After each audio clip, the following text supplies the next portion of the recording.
Chapter 121। यह बात विशेष रूप से दुर्लभ है। झाओ तियानले और झाओ तियानहे ने अपना काम खत्म किया और एक साथ घर चले गए। जियो हे, चलो एक साथ चलते हैं। झाओ तियानहे ने एक पल के लिए सोचा। उन्होंने भी इस उत्साह में शामिल होने का फैसला किया।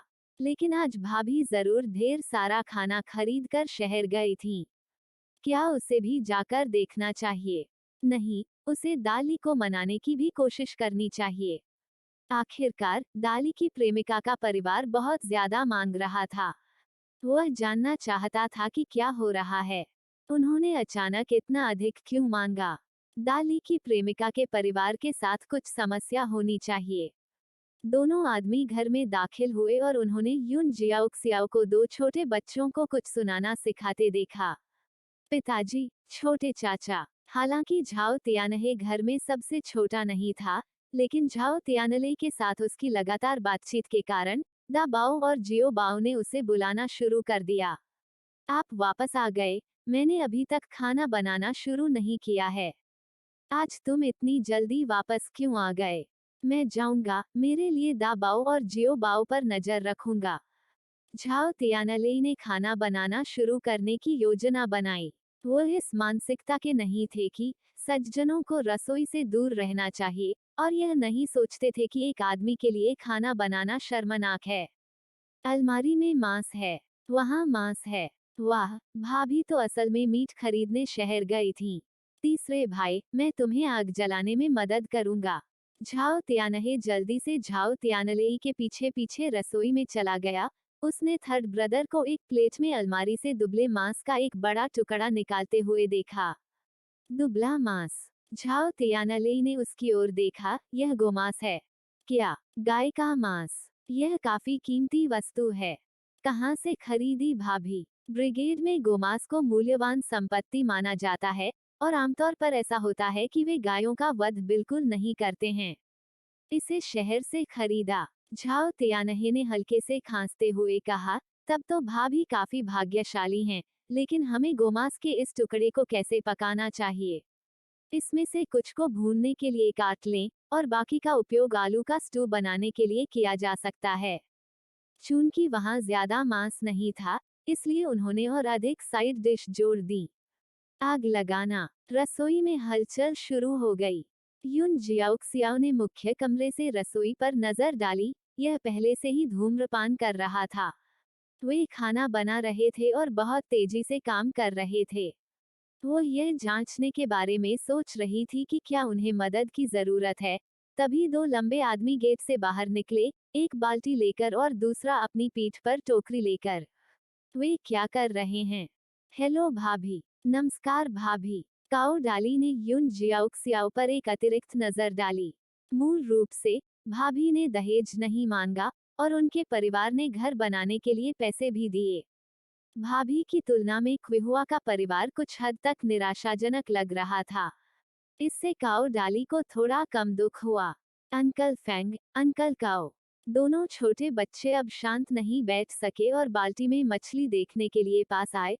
उनकी आंखें चमक उठी। हमारे पास मछली है, हमारे पास मछली है। मेरे पिताजी जो खट्टी मछली बनाते हैं वो बहुत स्वादिष्ट होती है। भाभी, हम घुसपैठ कर रहे हैं। यून जियाओक्सियाओ ने अपना हाथ लहराया। यह कोई चिंता की बात नहीं है, बिल्कुल भी चिंता की बात नहीं है। वे रसोई में हैं। रसोई में एक आग जला रहा था जबकि दूसरा इधर उधर हलचल कर रहा था। गोमांस पहले से ही पक रहा था, इसलिए उन्होंने जल्दी से आलू छीलना शुरू कर दिया। आइए एक नजर डालते हैं। यूं जियाओक्सियाओ दो छोटे बच्चों की परवाह किए बिना अपने कमरे में वापस चली गई। सर्दियां आ गई थीं और जल्दी अंधेरा होने लगा था। रसोई घर में। तीसरे भाई, हमने नदी में कुछ मछलियां पकड़ी। ठीक है, आज रात हमारे पास एक अतिरिक्त डिश होगी। मछली साफ करें।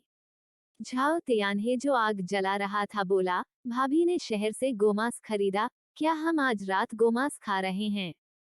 क्या? गाय का मांस। यह सुअर के मांस से भी दुर्लभ और महंगा था। दा बाओ, जाओ और कुछ हरे प्याज खींचो। दा बाओ, जियो बाओ को अपने साथ लेकर सब्जियां लेने गए और कुछ हरी प्याज भी ले आए। रसोई में काओ डाली ने मछलियां पकड़ी और उन्हें संसाधित करना शुरू किया, और 4 लोगों में से कोई भी बेकार नहीं था। चैप्टर 122 इस मानक के अनुसार युन जियाक्सियाओ खाने की मेज पर बैठे व्यंजनों की श्रृंखला को देख रहे थे। यह प्रभावशाली था कि वे कितने व्यंजन पकाने में कामयाब रहे। यह स्वीकार करना होगा कि घर में प्रतिभा है। चलो खाते हैं। उन्होंने वास्तव में मेज पर किसी भी मुद्दे पर चर्चा किए बिना बस खाना खाया। यहाँ इस मछली का पेट कोमल है, इसमें कुछ हड्डियां हैं। युन शियाओक्सियाओ ने भी मना नहीं किया, खासकर जब से झाओ तियानले और उनके भाई मेज पर थे और उसने खुद खाना नहीं बनाया था। उसने बस शांति से खाना खाया। वह दा बाओ और जियो बाओ के साथ सफाई के लिए कटोरे और चॉपस्टिक ले गई थी। कुछ लोगों ने क्लीन प्लेट अभियान हासिल किया था, जो काफी अच्छा था। मुझे बताओ, आपके महत्वपूर्ण दूसरे के साथ क्या स्थिति है? अब जब उन्होंने खाना खत्म कर लिया, तो काम काज पर बात करने का समय आ गया। काओ डाली ने झाओ तियानलेई को देखा और उसे सही किया, वह अब मेरी प्रेमिका नहीं है। मेरा परिवार इतना कुछ नहीं दे सकता। कितना? मुझे देखने दो कि तुम किसके साथ काम कर रहे हो। झाओ तियान्हे भी शादी करने की उम्र में था, और उसके परिवार ने उसके लिए इसे सुझाने की योजना बनाई थी। काओ डाली ने देखा कि हर कोई उसकी ओर देख रहा था और उसने इसे छिपाने की जरूरत महसूस नहीं की, यह जानते हुए कि पूरी ब्रिगेड को जल्द ही इसके बारे में पता चल जाएगा। 200 युआन का दहेज और 3 मुड़ और एक ध्वनि। झाओ तियान्हे ने हौंफते हुए कहा, वह दहेज? यहाँ तक काउंटी शहर की लड़कियां भी इतनी ऊंची बोली नहीं लगाती हैं। मुझे याद है कि हमारी ब्रिगेड के आसपास दहेज आमतौर पर 80 युआन और 36 प्रयास होते हैं। यहाँ तक झाओ तियानलेई खुद भी थोड़ा हैरान थे। उन्होंने दाली की पूर्व पत्नी को कभी नहीं देखा था, लेकिन ग्रामीण लड़कियां आमतौर पर मानक के अनुसार लगभग समान दहेज मांगती थीं। दाली, यहीं पर आप गलत हो गए। आपकी पूर्व प्रेमिका वास्तव में एक सुंदर महिला रही होगी, निश्चित रूप से मेरी भाभी से भी अधिक सुंदर। यह सुनकर झाओ तियानलेई ने नाराजगी से झाओ तियानहे की ओर देखा। मेरी पत्नी की तुलना अन्य महिलाओं से मत करो। झाओ तियानहे ने अजीब ढंग से हंसते हुए कहा, मेरी भाभी 10 मील के आसपास सबसे सुंदर है। डाली, एक ईमानदार आदमी होने के नाते, जानता था कि क्विहुआ उसकी भाभी जितना आकर्षक नहीं था, यह किसी भी आंख वाले व्यक्ति के लिए स्पष्ट था। उसकी तुलना भाभी से नहीं की जा सकती। झाओ तियान्हे ने फिर से बातचीत शुरू की, चूंकि वह भाभी जितनी सुंदर नहीं है, इसलिए उनमें वास्तव में इतना कुछ मांगने का साहस था। 200 युआन बहुत हो सकते हैं, यह देखते हुए कि यदि परिवार बड़ा होता, तो वे एक वर्ष में केवल कई दर्जन युआन ही बचा पाते। उस राशि को बचाने में पूरे परिवार को कई कठिन वर्ष लगेंगे। इस बिंदु पर फैंग चायांग ने कहा, दाली और मैं मैचमेकर लियू से मिलने गए थे। उससे हमें पता चला कि यह कॉमरेडली का बड़ा भाई था जो मुसीबत में पड़ गया था। वह एक विधवा के साथ सोया था, और उसके परिवार ने उसे पकड़ लिया और मुआवजे में 300 युआन की मांग की। शायद दाली के पैसे कमाने के बारे में सुनकर, या दाली ने अपने पूर्व पति के लिए जो कुछ खरीदा था, उसके कारण ली परिवार ने सोचा कि दाली इतना अमीर था कि इतनी फिरौती दे सकता था। यही कारण है कि उन्होंने आसमान छूती कीमतें बताने की हिम्मत की। झाओ तियानहे ने हौंफते हुए कहा, एक विधवा के साथ सोया। वह विधवा काफी मूल्यवान होगी। झाओ तियानले को हमेशा लगता था कि यह एक जाल जैसा है। क्या उसके पूर्व भाई का भाई उकसाने वाला था? यह मामला इतना आसान नहीं है, कोई हमें निशाना बना रहा है। फैंग चायांग ने भी ऐसा ही सोचा। तीसरे भाई, क्या हमें यह पता लगाने के लिए थोड़ा और खोदना चाहिए कि इस विधवा के ससुराल वाले कौन हैं? यह स्पष्ट रूप से धांधली लगती है, यह जानते हुए कि हम इस पूरे नाटक का मंचन करने से पहले पैसा कमाने के लिए बाहर गए थे। उनके उजागर होने के दौरान उनके दुश्मन छिपे हुए थे, इसलिए वे कोई भी लापरवाह कदम नहीं उठा सकते थे। घास से टकराकर सांप के चौंकने के डर से काऊ डाली ने पलकें झपकाईं, उसे समझ में नहीं आया, वृत्तों के भीतर वृत्तों के बारे में यह क्या है। वो यह क्यों नहीं समझ सका कि चायांग और थर्ड ब्रदर किस बारे में बात कर रहे थे। मूल रूप से पैसा कमाने की यह यात्रा आपकी जल्द शादी कराने के लिए थी, लेकिन इसके बजाय आपको फंसा दिया गया। तीनों ने एक स्वर में कहा, बिल्कुल नहीं। चैप्टर 123 को निशाना बनाया जा सकता है। तीसरा भाई पैसा कमाने में उनका नेतृत्व कर रहा था और उन्होंने इतनी रकम कमाई थी जिसकी उन्होंने पहले कभी कल्पना भी नहीं की थी। वे इतने आभारी थे कि उनके पास इसे व्यक्त करने के लिए मुश्किल से ही समय था। वे तीसरे भाई को कैसे दोष दे सकते थे? झाओ तियानले ने उनकी ओर देखा और बहुत गंभीरता से कहा, अब हम सभी को निशाना बनाया जा सकता है। हाल ही में आप सभी को सतर्क रहने की जरूरत है। क्या वे हमारे पैसे का फायदा उठा सकते हैं या नहीं, यह इस पर निर्भर करता है कि हम उन्हें ऐसा करने देते हैं या नहीं। तीसरे भाई, मैं सावधान रहूंगा, एक ने कहा। झाओ तियान्हे ने यह भी कहा, मैं भी सावधान रहूंगा। इसके अलावा वापस लौटने के बाद मैंने अपने माता पिता को केवल यह बताया कि मैंने 50 कमाए हैं और उन्हें 20 दिए हैं। भले ही मैंने अपनी भाभी और भाइयों के सामने ऐसा किया, फिर भी उन्हें संदेह हो सकता है कि मेरे पास अधिक पैसा है। लेकिन मैंने पहले की तरह ही जारी रखा, ज्यादा कुछ नहीं खरीदा। फैंग चायांग की पारिवारिक स्थिति और भी सरल थी, एक दादी और एक छोटी बहन। एक कच्चे घर में रहते हुए, पैसा कमाने के बाद भी, उन्होंने अपने परिवार के लिए कोई कपड़ा नहीं खरीदा, केवल प्रांतीय शहर से माल्टेड दूध का एक डिब्बा खरीदा, ताकि उनकी दादी और बहन को हर दिन एक कटोरा मिल सके। जब उन्होंने पैसा नहीं कमाया, तो उन्होंने खुले दिल से खर्च किया। काओ डाली ने अपना सिर खुजलाया, जब मैंने थर्ड ब्रदर को भाभी के लिए लिपस्टिक खरीदते देखा, तो मैंने भी क्विहुआ के लिए एक लिपस्टिक खरीदी। एक पल में काओ डाली को 3 जोड़ी आंखों ने घूर कर देखा। क्या आप जानते हैं, एक लिपस्टिक की कीमत 5 युआन है। कोई आश्चर्य नहीं कि परेशानी हुई। आपकी स्थिति मेरी स्थिति से अलग है। पूरी ब्रिगेड जानती है, आपकी भाभी का परिवार हमारी मदद कर रहा है, कुछ दुर्लभ वस्तुओं के साथ वर्षों से पार्सल और पैसे भेज रहा है। इससे ज्यादा हलचल नहीं होगी। लेकिन डाली, जब आप अचानक इतनी महंगी लिपस्टिक बनाती हैं, तो यह दूसरों के संदेह को जन्म देती है, एक बड़े दहेज की मांग करती है, जो सही नहीं है। काओ डाली को उम्मीद नहीं थी कि एक लिपस्टिक की वजह से उनका रिश्ता खत्म हो जाएगा। फेक चायांग ने झाओ तियानले का मतलब यह कहते हुए जोड़ा, यदि आप लिपस्टिक खरीदने के इच्छुक हैं, तो आपने काफी पैसा कमाया होगा। यदि आपसे नहीं, तो हमें और किससे लाभ होगा? माहौल तुरंत कुछ दमनकारी हो गया। पिताजी, सियाओ को पता था कि उनके पास चर्चा करने के लिए महत्वपूर्ण मुद्दे हैं और उनका इरादा उन्हें परेशान करने का नहीं था। लेकिन बर्तन धोने और रसोई को साफ करने के बाद जियो बाओ और दा बाओ न जाने किस बात पर चर्चा कर रहे थे, अपने पिता झाओ तियानले को खोजने के लिए दौड़े। झाओ तियानले ने जियो बाओ को उठाने के लिए अपनी बाहें फैलाईं और 3 लोगों की ओर देखा, फिर कहा, अभी के लिए शांत रहें। वे तीनों बाहर निकलने को तैयार थे। चायांग, तुम्हारी बहन बुनना जानती है, ठीक है?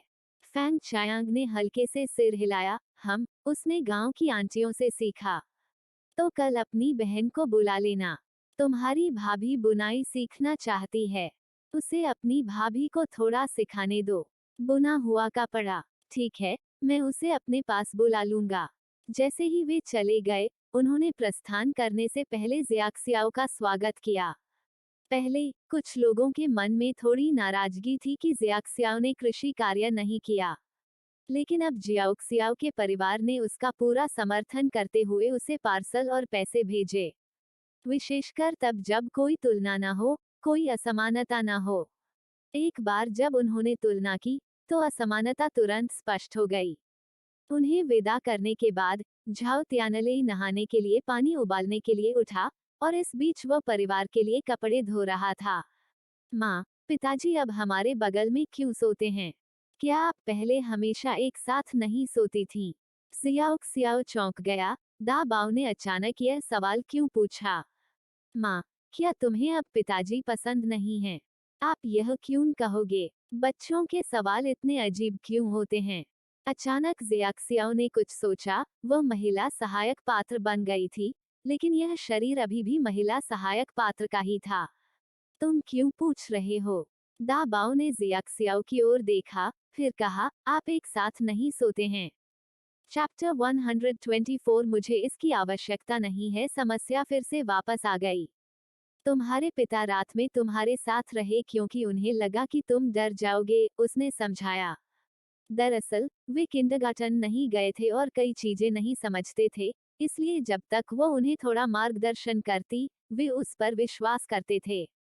लेकिन जियो बाओ और मैं डरे हुए नहीं हैं। पिताजी को माँ के साथ सोने के लिए वापस जाने दो, दा बाओ ने कहा। जियो बाओ ने भी अपना छोटा सिर हिलाया, उसकी गोल, चौड़ी आंखें यूं जियाओक्सियाओ की ओर देख रही थीं। भाई और मैं डरे हुए नहीं हैं। आप डरे हुए नहीं हैं, लेकिन मैं डरा हुआ हूँ। वे सभी युवा लोग हैं। अगर अनजाने में कुछ घटित हो जाए तो क्या होगा? माँ, क्या तुम्हें पिताजी पसंद नहीं हैं? लेकिन अगर माँ पिताजी को पसंद नहीं करती, तो जियो बाओ और मेरा जन्म कैसे होता? दा बाओ ने पूछताछ की। स्व उत्तरित प्रश्न ने युन जियाओक्सियाओ का दिल धड़का दिया। क्या यह असामयिक है, या यह वास्तव में असामयिक है? अब क्या करें? माँ, कृपया पिताजी को माफ कर दें, दा बाओ ने विनती की। ठीक है, पिताजी को सोने के लिए वापस आने दो, जियो बाओ ने चिल्लाकर कहा। यू जियाओक्सियाओ ने सोचा कि यह सिर्फ छोटे बच्चे हैं जो चाहते हैं कि उनके माता पिता एक साथ अच्छे से रहें। उसने किसी अन्य दिशा में नहीं सोचा, अकेले ही यह जान लिया कि कोई बच्चों को कुछ खास विचार दे रहा था। अगर उसे पता होता, तो युन जियाओक्सियाओ निश्चित रूप से उस व्यक्ति को मारना चाहेगी। रसोई में झाओ तियानले ने छींक दी और पानी उबालना जारी रखा। उनकी पत्नी को साफ सफाई पसंद है। हालांकि यह सर्दी है और गर्मियों की तरह नहीं है जहां वह हर दिन नहाती है, फिर भी वह हर कुछ दिनों में नहाती है।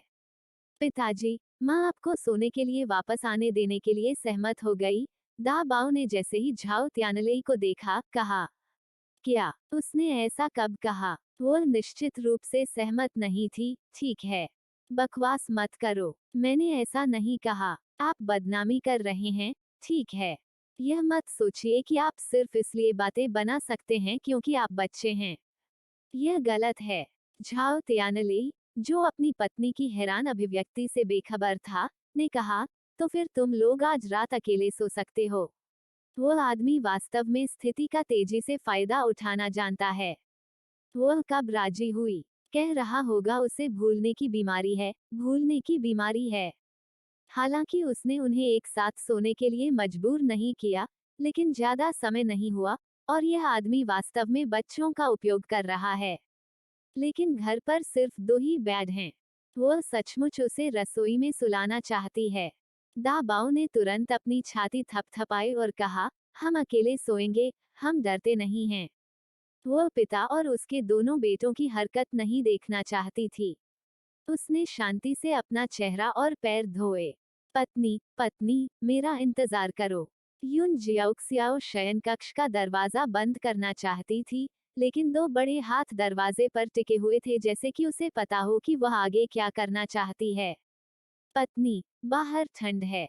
युन जियाओक्सियाओ ने अपनी आंखें थोड़ी टेढ़ी कर ली। आप दा बाओ और जियो बाओ के साथ सो सकते हैं, लेकिन मैं ऐसा नहीं करना चाहता।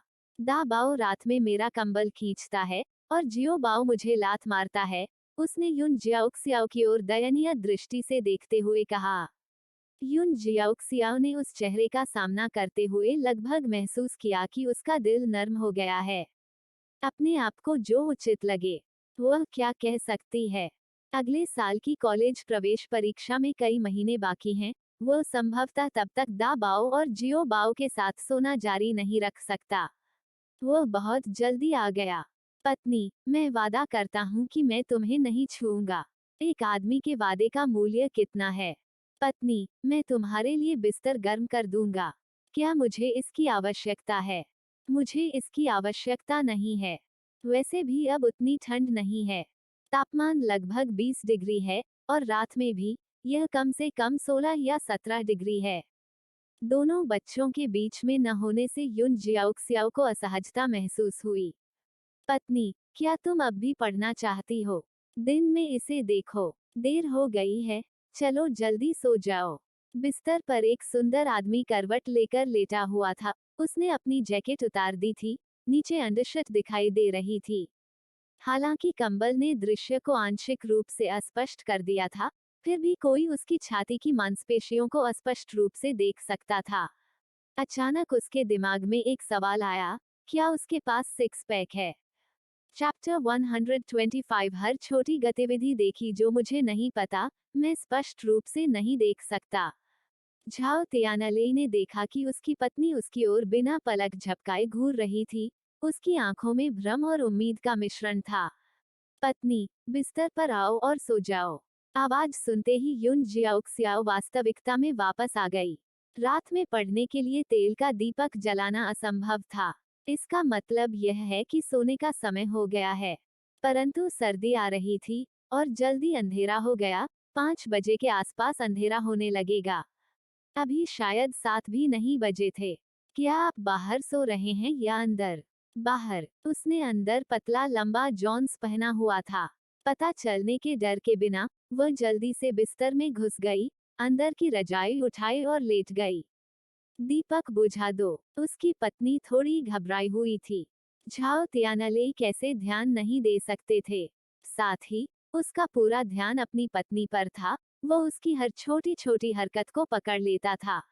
उसकी पत्नी का फिगर बहुत अच्छा था। कोई भी मुश्किल से कह सकता है कि उसने 2 बच्चों को जन्म दिया है, खासकर उसके शरीर को लपेटने वाले कपड़ों से, जो आगे और पीछे एक परफेक्ट कप बनाते हैं। ठीक है। झाओ तियानले ने तेल का दीपक फूंक दिया, और भले ही वे एक रजाई के नीचे थे और वह उसके करीब नहीं थी, फिर भी वह उसके शरीर पर उसकी गंध को सूंघ सकता था। अगर तुम्हें नींद नहीं आ रही है तो तुम मुझे क्यों घूर रहे हो? युन जियाओक्सियाओ ने अपनी आंखें बंद कर ली, जितनी जल्दी हो सके सो जाने की कोशिश कर रही थी, लेकिन उसने महसूस किया कि 2 आंखें उस पर हैं। एक टकटकी इतनी तीव्र थी, लगातार उसे देख रही थी। अंधेरे में उसका चेहरा स्पष्ट रूप से देखना असंभव था, और फिर भी वह देखता रहा। उस नजर के नीचे वह सो नहीं सकी। उसने आंखें खोली और तटस्थ स्वर में बोली, मैं बस अपनी पत्नी को थोड़ी देर और देखना चाहता था। युन जियाओक्सियाओ के पास शब्द नहीं थे। हमने लाइट बंद कर दी। लोग सोचते होंगे कि आपकी आंखें चमक रही हैं अगर उन्हें इससे बेहतर जानकारी नहीं होती। अंधेरे में किसी को स्पष्ट रूप से देखने की कोशिश करना मूर्खतापूर्ण सपने जैसा है ना? या यह व्यक्ति सिर्फ उसे चिढ़ाने की कोशिश कर रहा था? मेरी पत्नी का चेहरा पहले से ही मेरे दिमाग में अंकित है। वाह, यह आदमी सचमुच बहुत प्यारा है। जल्दी करो और सो जाओ। क्या तुम मदद करते करते थके नहीं हो? एक घर बनाना, बस एक सहायक बनना एक मजदूर के रूप में एक दिन का काम निश्चित रूप से थका देने वाला था। मैं सोने जा रहा हूँ, मैं सोने जा रहा हूँ। उसकी पत्नी को उसकी चिंता रहती थी, हालांकि वह उनके अतीत को याद नहीं कर सका, फिर भी देखभाल वहां थी। युन जियाओक्सियाओ ने सोचा कि उसके बगल में एक आदमी होने से उसे सोने में दिक्कत हो सकती है, क्योंकि वह बचपन से ज्यादातर अकेले ही सोती थी और शायद ही कभी किसी के साथ बिस्तर साझा करती थी। हालांकि वो न केवल उनिंदी नींद में चली गई, बल्कि अनजाने में एक गर्म स्थान की ओर बढ़ गई और उसे गले लगा लिया। झाओ तियानले को अचंभे में महसूस हुआ कि कोई उसे गले लगा रहा है, जिससे उसकी आंखें खुल गईं। नीचे देखने पर उसे पता चला कि उसकी पत्नी उसे गले लगा रही है, जिससे उसके होठों पर मुस्कान आ गई। उसने धीरे से उसे अपनी बाहों में खींच लिया और सोने के लिए अपनी आंखें बंद कर लीं। युन जियाओक्सियाओ को इसके बारे में पता नहीं था, क्योंकि वह झाओ तियानले की तुलना में बाद में उठी थी। सियाओक्सियाओ, आओ और खाओ। बाहर की आवाज सुनकर युन जियाओक्सियाओ तुरंत उठ गया। उसने पहले ही नाश्ता तैयार कर लिया था। युन जियाओक्सियाओ टिप्पणी करने से खुद को नहीं रोक सका, यह आदमी खाना बना सकता है, पैसे कमा सकता है और यहाँ तक अपनी पत्नी और बच्चों पर भी ध्यान दे सकता है। लेकिन वह सिर्फ एक महिला सहायक किरदार थी। शकरकंद दलिया, उबले हुए अंडे, आलू के स्लाइस के साथ मसालेदार गोभी। मुझे कुछ और दिनों तक आपके बड़े और दूसरे भाइयों की मदद करनी होगी। उसके बाद मैं आपको काउंटी शहर ले जाऊंगा। पिताजी, मैं भी जाना चाहता हूँ। इससे झाओ तियानले की ओर से कुछ हद तक उपेक्षापूर्ण प्रतिक्रिया आई। तुम बच्चे अभी भी छोटे हो। जब तुम थोड़ा और बड़े हो जाओगे तो मैं तुम्हें मनोरंजन के लिए काउंटी शहर में ले जाऊंगा। आखिरकार दोनों छोटे बच्चों ने काउंटी शहर जाने के बारे में कोई उपद्रव नहीं किया। ठीक है, क्या वह भी काउंटी शहर देखना चाहती थी? अगर मौका मिलता तो वो वहां जाकर कुछ पैसे कमा सकती थी। आखिरकार उसके पास ज्यादा पैसे नहीं थे और वो पिंडुओं से कुछ चीजें खरीदना चाहती थी ताकि उन्हें बेचकर कुछ नकदी कमाया जा सके। चैप्टर 126 फैंग चायांग की बहन हाथ में पैसा होना ही सुरक्षित महसूस करने का एकमात्र तरीका है। यह कुछ ऐसा था जिसे युन जियाक्सियाओ बहुत अच्छी तरह से जानता था। जब चायांग की बहन आपको स्वेटर बुनने के लिए ढूंढने आती है, अगर वह नहीं सीख सकती है तो बस उसे ऊन दे दें। बाद में कपड़े का एक टुकड़ा उसके लिए पर्याप्त होगा। क्या यह लड़की का शोषण करने जैसा नहीं है? चायांग की बहन, हालांकि वह केवल 16 वर्ष की है, कपड़े बनाने और स्वेटर बुनने में बहुत अच्छी है। आइए उसके घर आने तक इंतजार करें और फिर फैसला करें। नाश्ता करने के बाद झाओ त्यानले अपने दूसरे भाई के घर मदद करने गए। प्रत्येक भाई एक दिन के लिए मदद करेगा। दोनों युवक भी खेलने के लिए बाहर चले गए। अब घर पर केवल युन जियाओक्सियाओ ही बचा था। उसने काम करने के लिए एक टेस्ट पेपर निकालने की योजना बनाई। तभी उसने किसी को दरवाजा खटखटाते हुए सुना।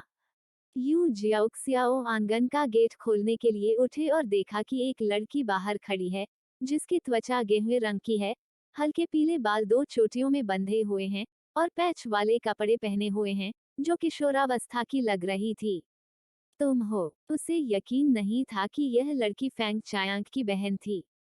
दरअसल आगंतुक फैंग चायांग की बहन थी। उसने पहले महिला सहायक पात्र को देखा था लेकिन उसके साथ कभी बातचीत नहीं की थी। फैंग मियुन नाम वह नाम था जिसे फैंग चायांग ने अपनी बहन के लिए चुना था। मैं फैंग चायांग की बहन हूँ। कल जब मेरा भाई वापस आया तो उसने मुझे बताया कि भाभी, आप स्वेटर बुनना सीखना चाहती थी, इसलिए उसने मुझे मदद के लिए भेजा।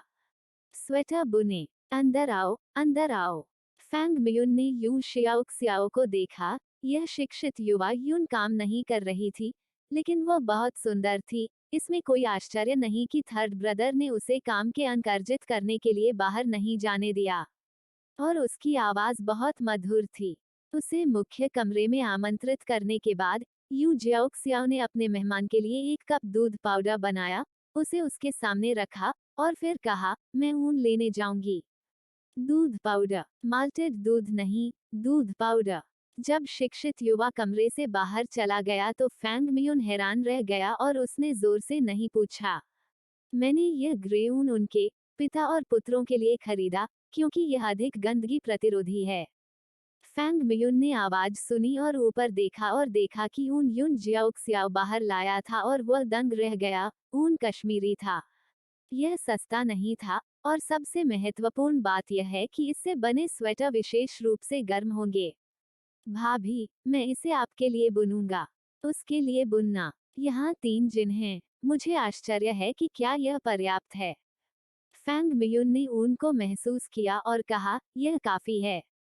दा बाओ और जियो बाओ अभी भी छोटे हैं, उनके स्वेटर में ज्यादा ऊन का उपयोग नहीं होगा।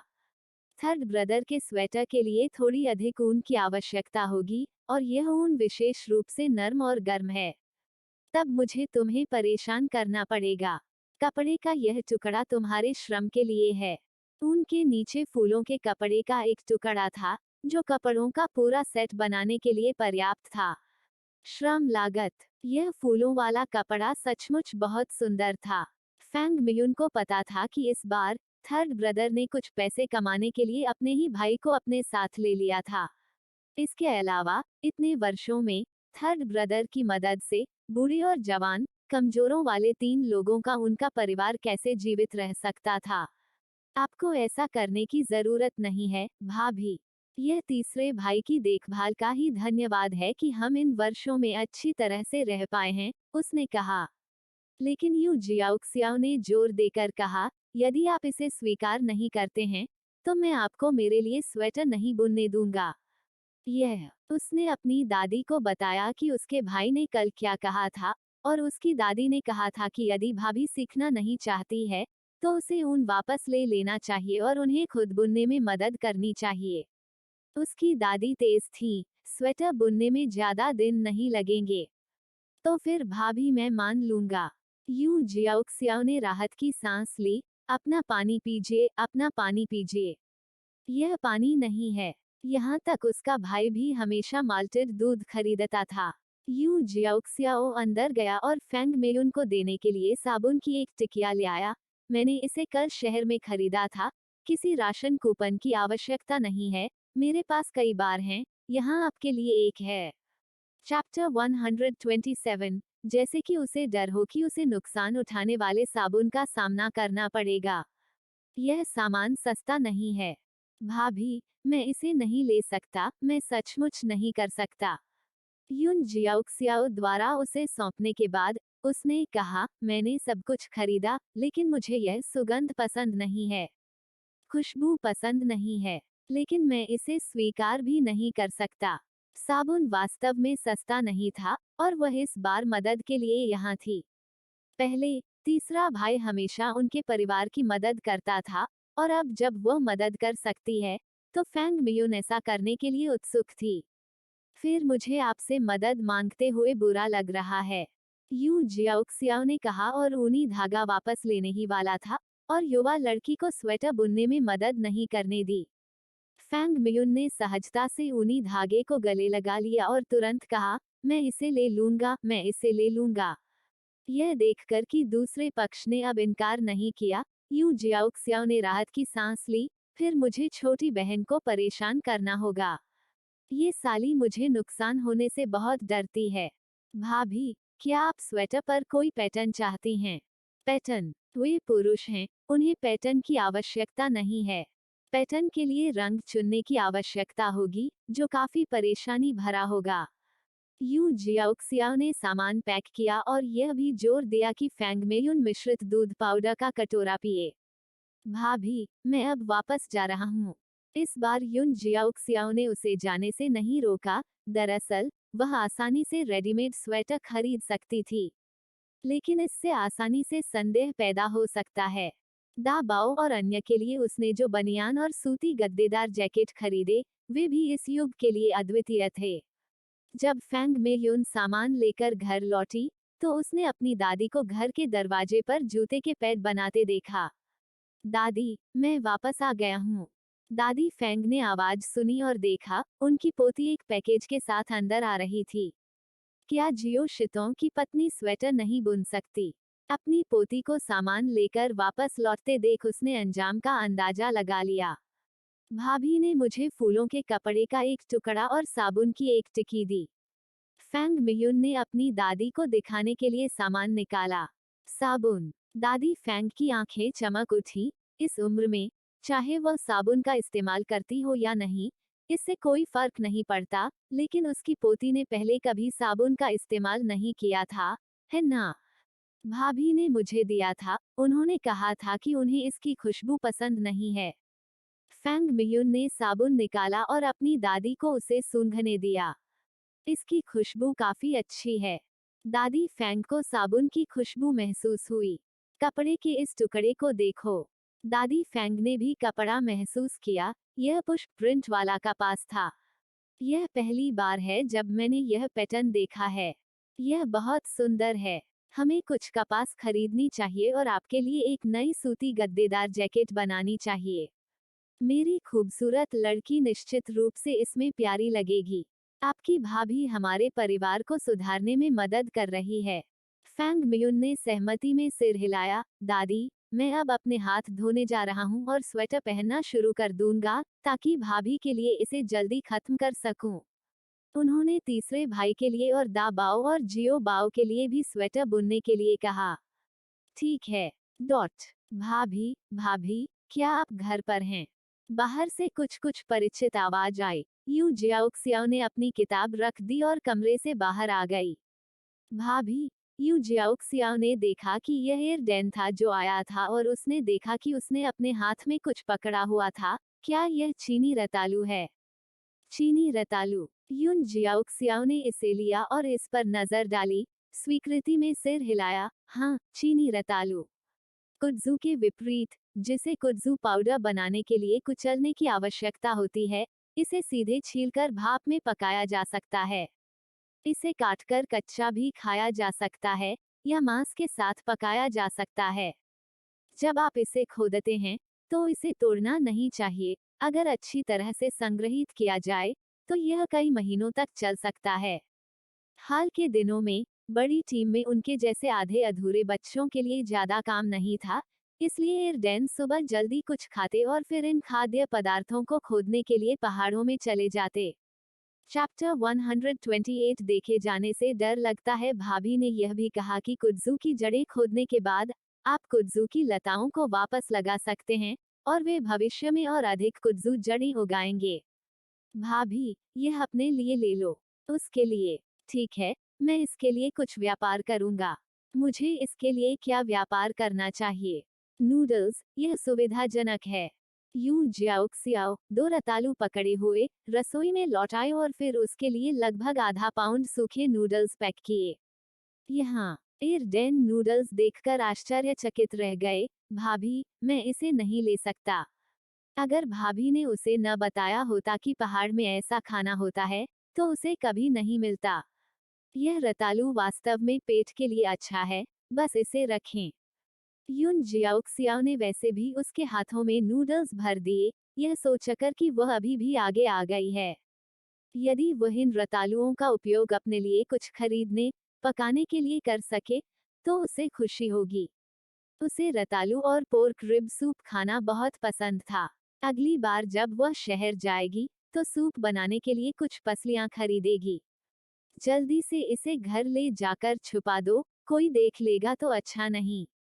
लाओसन की पत्नी द्वारा यार्ड का गेट बंद करने के बाद एयरडेन भी देखे जाने के डर से तेजी से घर वापस आ गया। उसने खटखटाने की भी हिम्मत नहीं की और जल्दी से नूडल्स छिपाने चला गया। यदि वह सावधान रहता, तो वह उनसे कई बार भोजन कर सकता था। यूं जियाओक्सियाओ ने और 3 पाउंड रतालू खरीदे और उन्हें एयरडेन द्वारा लाए गए रतालू के साथ मिला दिया। लेकिन यून जियाओक्सियाओ को यह नहीं पता था कि एयरडेन घर लौटते समय अपना सामान पकड़कर गलती से उसके भतीजे द्वारा देख लिया गया था, जिसने बाद में एयरडेन की भाभी को इसके बारे में बताया।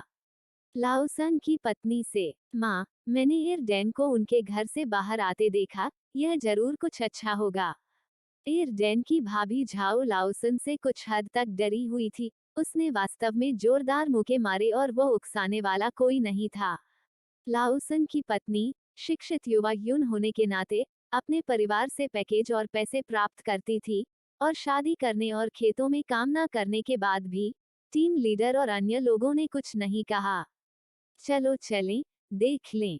लाओसन की पत्नी ने इस छोटे बहनोई को क्या अच्छा सामान दिया होगा जिसे नजरों से छिपाकर वापस अंदर ले जाना पड़ा। माँ और उसके 2 बेटे एयरडेन के घर की ओर चल पड़े। सबसे बड़े, जाओ और जांच करो कि वो घर पर है या नहीं। यह एयरडेन हमेशा पहाड़ों की ओर भागता रहता है। ऐसा कहा जाता है कि उसने वापस लाने के लिए बहुत सारे पेड़ों की जड़ें खोदी। क्या ये चीजें खाई जा सकती हैं? किसान इन चीजों को नहीं पहचानते। गांव के कई शिक्षित युवा चले गए हैं, केवल कुछ ही पीछे रह गए हैं। अब इनके बारे में ब्रिगेड के कुछ बिखरे हुए लोग ही जानते हैं। माँ, वो चला गया है, घर पर नहीं है। वह स्थान जहाँ एयरडेन अब रहता था, न केवल सुदूर था बल्कि कच्चा भी था। इसमें एक यार्ड गेट था, लेकिन कोई ताला नहीं था। इन चीजों के लिए औद्योगिक कूपन की आवश्यकता होती थी और वे महंगी थीं, उनकी पहुंच से बाहर थीं। खोजना। माँ और उसके बेटों ने एयरडेन के घर की खोज शुरू कर दी। अचानक एक छोटे बच्चे ने दाबाओ को रोका, जो खेलने के लिए बाहर जा रहा था। दाबाओ, दाबाओ, एयरडेन की भाभी और उनके बेटे एयरडेन के घर में खोजबीन कर रहे हैं। क्या? दाबाओ, जिनके हाथ में नाश्ता था, ने ब्रिगेड के कई बच्चों का दिल जीत लिया था। कुछ कदम चलने के बाद दाबाओ पीछे मुड़े। मैं अपनी माँ को बुलाने जा रहा हूँ। तो इसके तुरंत बाद दाबाओ बच्चों के एक समूह के साथ घर लौट आए। माँ, माँ, दा बाओ की जरूरी आवाज सुनकर यू शियाओ क्सियाओ तुरंत बाहर आ गया। क्या गलत? कोई भाई एरडेन के घर से सामान चुरा रहा है। क्या चोरी? युन जियाओक्सियाओ की उन्हें संभालने की क्षमता पर दाबाओ का भरोसा उस रात उसे वांग लाओवो की देखभाल करते हुए देखने से उत्पन्न हुआ था। चलो चलें, देख लें। जाने से पहले उसने फिर भी यार्ड का गेट बंद कर दिया।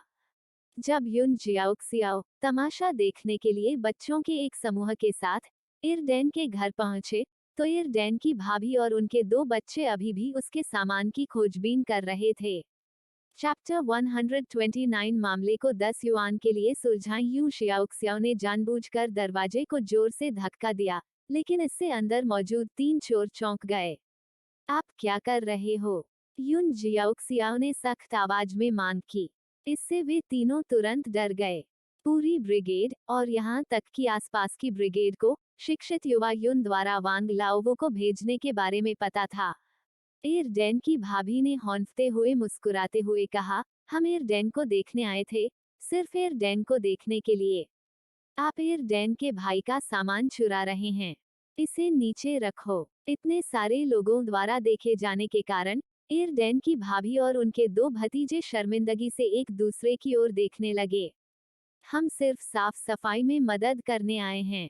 आपको लगता है कि हम अभी भी बच्चे हैं, लेकिन हम तो बस बच्चे हैं। यू जियाओक्सियाओ ने अपनी आंखें थोड़ी सिकोड़ ली। यदि आप चाहते हैं कि हम आपको छोड़ दें, तो हमें इसे निजी तौर पर निपटाने के लिए 10 युआन दें। आप जानते हैं कि मैं वांग लाओवो को अंदर भेजने में कामयाब रही। मुझे आश्चर्य है कि क्या आप इसे झेल सकते हैं।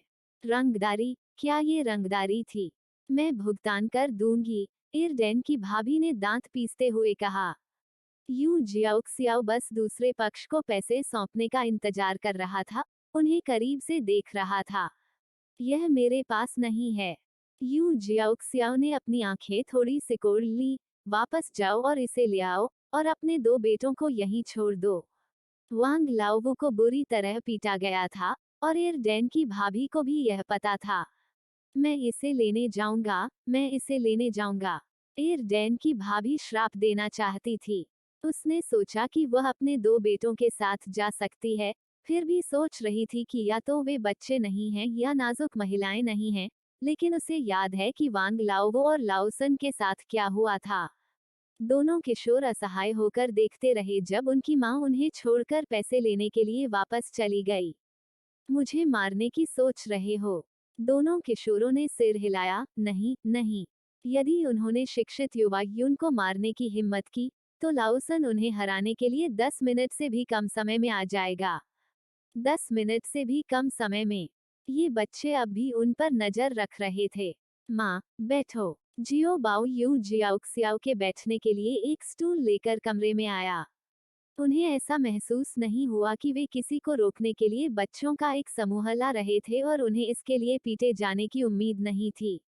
10 युआन की उगाही से निराश दोनों किशोर अपनी मां की पिटाई से भी डरते थे।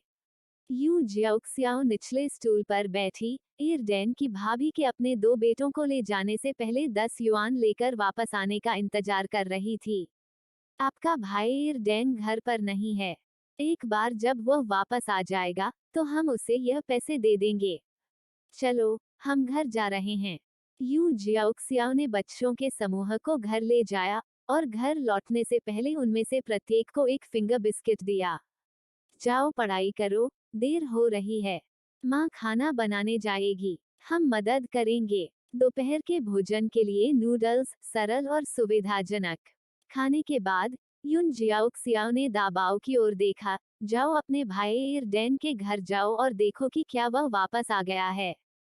यदि वह वापस आ गया है, तो उसे हमारे स्थान पर आने के लिए कहें। दाबाओ तुरंत जांच करने के लिए एरडेन के घर की ओर भागे।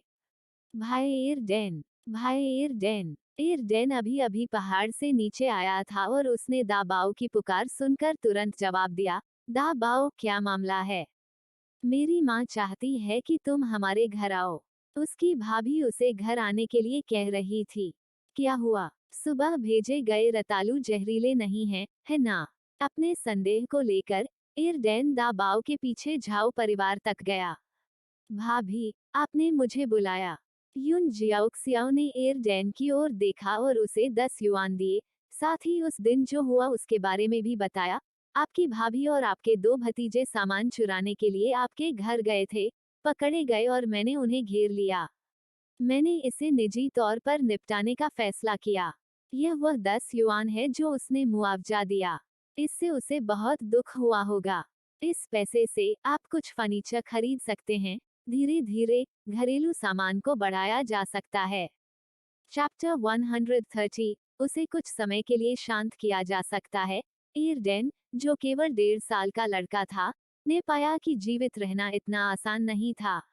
भाभी, धन्यवाद। एयरडेन कुछ हद तक प्रभावित हुआ। ग्राम सभा में हंगामा खड़ा करने के बजाय भाभी झाओ ने 10 युआन खांस दिए, जो कोई कह सकता है उसे महीनों तक पीड़ा देने के लिए पर्याप्त था और थोड़ी राहत भी मिलेगी। अपनी जेब में 10 युआन के साथ एयरडेन घर की ओर चला गया और लौटते हुए झाओ त्यानलेई के पास भाग गया।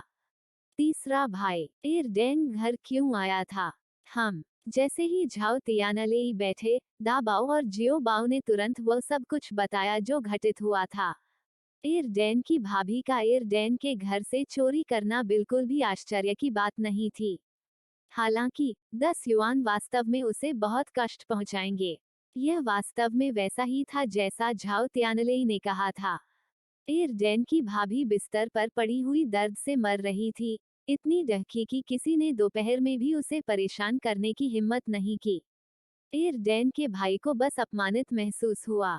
जहां तक बेटों का सवाल है, वे जानते थे कि उन्होंने कुछ गलत किया है और बोलने की हिम्मत नहीं की।